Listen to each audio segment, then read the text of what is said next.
People often ask me, do you believe in God? Which I don't like that question. First of all, it's an attempt to box me in a sense. And the reason that it's an attempt to box me in is because the question is asked so that I can be firmly placed on one side of a binary argument. And the reason I don't like to answer it is because A, I don't like to be boxed in, and B, because I don't know what the person means by believe or God. And they think they know. And the probability that they construe belief and construe God the same way I do is virtually zero. So it's a question that doesn't work for me on multiple levels of analysis. But strangely enough, just as we were talking, the answer to that question popped into my head. I act as if God exists.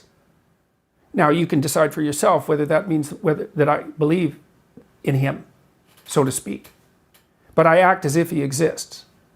So that's a good enough answer for that. Then with regards to these other issues, the divinity of Christ, well, I would say the same problems with the question formulation obtain. What do you mean by divine? And also, what do you mean by Christ? These are very, very difficult questions. Now, I believe that, for all intents and purposes, I believe that the Logos is divine. Insofar as if by divine you mean of ultimate value, of ultimate transcendent value, yes, it's divine. It's associated with death and rebirth, clearly, because the Logos dismantles you and rebuilds you. So that's what happens when you make an error. When you make an error, some part of you has to go. That's a sacrifice. You have to let it go. Sometimes it's a big part of you. Sometimes it can be such a big part of you that you actually die, right, instead of dying and being reborn. Is there something more than merely metaphorical about the idea of dying and being reborn? Yes, there is, because those are associated with physiological transformations.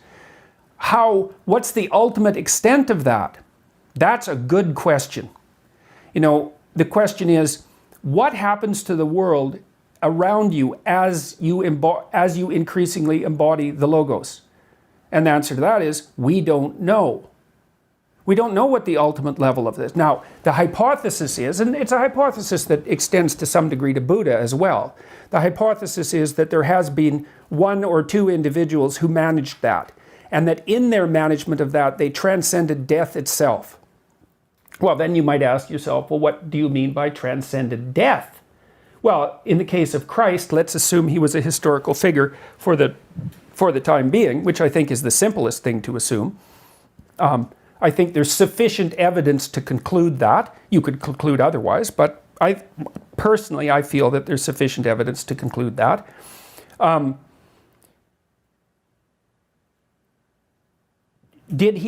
Is his resurrection real? Well, his spirit lives on. That's certainly the case. In what sense do you mean spirit, just to qualify that? Well, let's imagine that a spirit is a pattern of being. And we know that patterns can exist, patterns can be transmitted across multiple substrates, right? Vinyl, electronic impulses, air, vibrations in your ear, neurological patterns, dance. It's all the translation of what you might describe as a spirit, right? It's that pattern. It's independent of its material substrate. Well, Christ's spirit lives on. It's had a massive effect across time. Well, is that an answer to the question? Did his body resurrect? I don't know. I don't know. The accounts aren't clear, for one thing. What the accounts mean isn't clear. I don't know what happens to a person if they bring themselves completely into alignment. I've had intimations of what that might mean. We don't understand the world very well.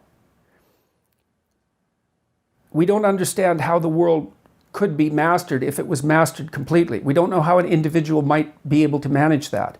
We don't know what transformations that might make possible.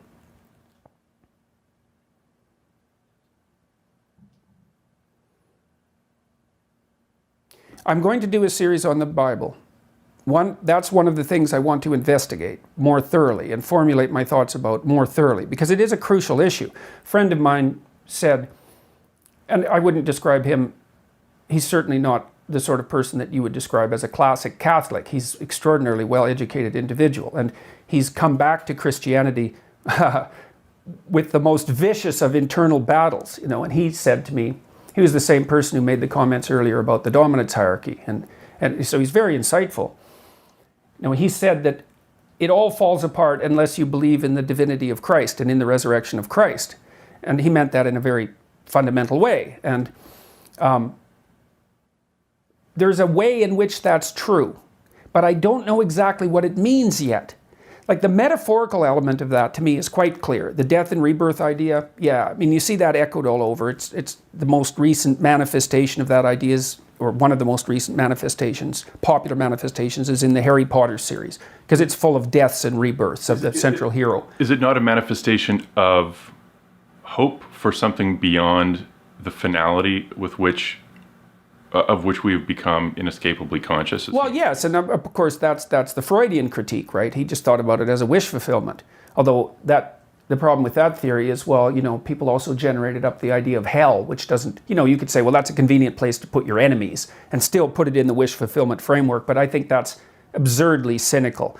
Right. People who believe in hell are terrified of hell for themselves, and in my estimation, they should be, because I also believe in hell, although what that means, again, is, subject to interpretation. Lots of people live in hell, and lots of people create it. But beyond the sort of the basic Freudian, snide interpretation, is it not a belief in the identification with something that transcends your limited existence? Yes, definitely. But it's funny too, because in the more Christian formulations, there's an insistence on the resurrection of the body, which I find extremely interesting. Even the, say, more sophisticated deist types are kind of willing to go along with the idea that there might be something eternal, transcendent about consciousness, or about the spirit or the soul, something like that. But they're certainly not willing to go beyond that. But there's this very peculiar emphasis in Christianity on the resurrection of the body, which is a glorification of the body, which is quite interesting. It's not something you want to dismiss so rapidly, because it is a glorification of the body and an indication of the necessity of the body, of that limitation. Could that not be an instance of what we were describing earlier in terms of a specific instantiation of a general principle? Yeah, right. And it's the instantiation itself that makes it real. The body is the most real thing that we experience on an individual. Right. Well, and it's real in part because it's limited. Right? It has limitations. So the focus on the mythological representation of the body as resurrected is saying this is more real. This is just as real as you can imagine. Yes. Well, it's an elevation of the material, interestingly enough, right? Not a denial of the material, an elevation of the material. It's a very interesting idea. And as I said, I want to explore that more, because I'm not fully comfortable with my ability to bridge the gap between the metaphorical and the real, although I think that the way that I described it is as close as I can come right now. Magical things happen as the Logos manifests itself. Now that's self-evidently true.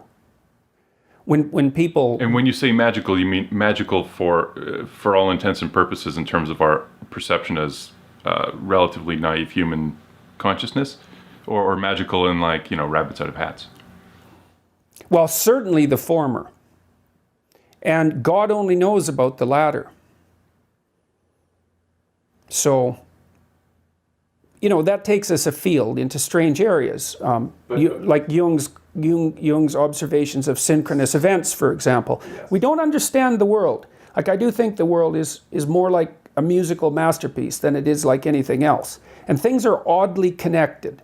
Now, I know that sounds new agey and it sounds metaphysical, and I'm saying bluntly, this is speculative, right? I'm feeling out beyond the limits of my knowledge. But there are things I'm not willing to dismiss the mysterious, because I've experienced the mysterious in a variety of different ways, and it's very mysterious, very.